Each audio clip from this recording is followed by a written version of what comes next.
দর্শক, গুরুত্বপূর্ণ একটি আপডেট শেখ হাসিনার বিষয়ে পররাষ্ট্র উপদেষ্টা একটা ব্রিফিং করেছেন। সেখানে তিনি বলছেন যে শেখ হাসিনার সর্বশেষ অবস্থান জানে না সরকার। আরও বলেছেন, দিল্লি ও দুবাই থেকে কূটনৈতিক চ্যানেলে মেলেনি কোনো তথ্য।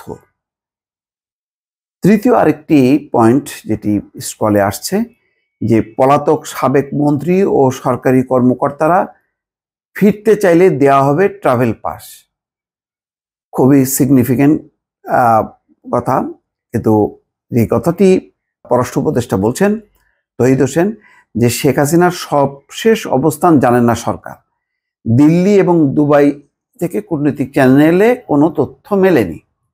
তার মানেটা কি? তার মানে কি তাহলে শেখ হাসিনা দেশ ছেড়েছেন, অর্থাৎ মানে ভারত ছেড়েছেন?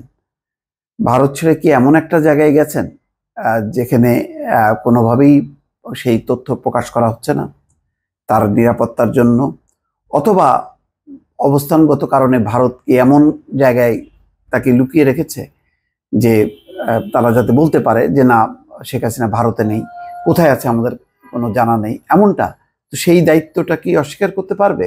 এখানে তো পরিষ্কার ছিল যে পার্লামেন্টের বক্তব্য ছিল যে শেখ হাসিনা প্রথমে কলকাতা কাছাকাছি কোথাও আসে, সেখান থেকে চলে যায় দিল্লিতে। দিল্লিতে তাদের যে এয়ারবেস, সেই এয়ারবেজে ছিল, সেখান থেকে একটা বাড়িতে তাকে সেফ হোমে রাখা হয়েছে, এই পর্যন্ত তথ্য আছে।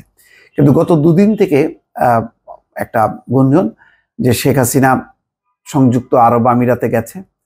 আবার গণমাধ্যমে এসছে যে আজমানে, সংযুক্ত আরব আমিরাতের একটি প্রদেশ আজমান, সে আজমানে শামীম ওসমানের নাকি একটি বাড়ি আছে, ভিলা আছে, সেই ভিলাতে অবস্থান নিয়েছে শেখ হাসিনা। আজকে এটা হলো গতকালকের ঘটনা। আজকে যখন নাকি পররাষ্ট্র উপদেষ্টা বলছেন যে শেখ হাসিনার সবশেষ অবস্থান জানে না সরকার, এটা তো সাংঘাতিক রকম।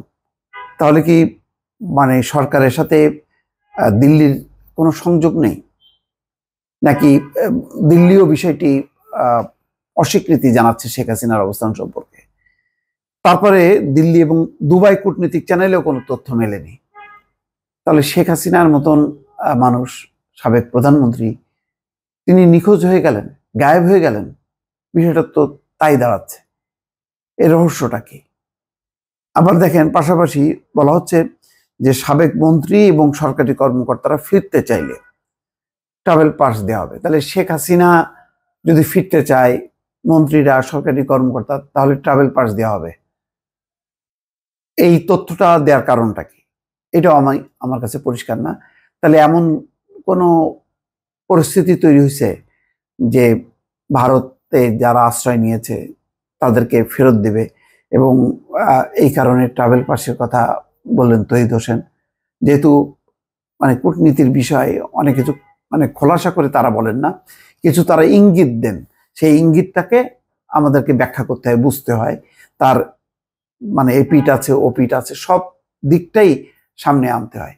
প্রথমটা জট হলো যে এটা বিস্ময়কর ব্যাপার যে পররাষ্ট্র এতদিন পর্যন্ত যেখানে বলা হয়েছে যে ভারতের উচিত শেখ হাসিনাকে ফেরত দেয়া, তারপরে বলা হয়েছে ট্রাইব্যুনালে যখন নাকি চাওয়া হবে মানে আসামি হিসাবে তার উপস্থিতি, তখন পররাষ্ট্র মন্ত্রণালয় ভারতকে অনুরোধ করবে। তার মানে হচ্ছে তখন পর্যন্ত বাংলাদেশের পররাষ্ট্র মন্ত্রণালয় জানতো বা জানে আনুষ্ঠানিকভাবে যে শেখ হাসিনা দিল্লিতে আছে বা ভারতে আছে। আজকে বলছে যে মানে শেখ হাসিনা কোথায় আছে এই সম্পর্কে সরকারের কাছে কোনো তথ্য নেই।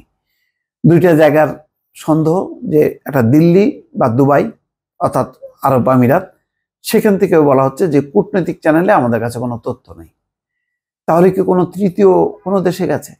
দিল্লিতে না, দুবাই বা সংযুক্ত আরব আমিরাতে না, তাহলে কি এমন কোনো একটা দেশে ইতিমধ্যে তিনি চলে গেলেন? অনেকগুলো কিন্তু প্রশ্ন সামনে আসে। এই প্রশ্নের মীমাংসা যতক্ষণ না হবে মানে জল্পনা কল্পনার ডালপালা কিন্তু মেলতে থাকবে। দর্শক, ভালো থাকবেন। আল্লাহ হাফেজ।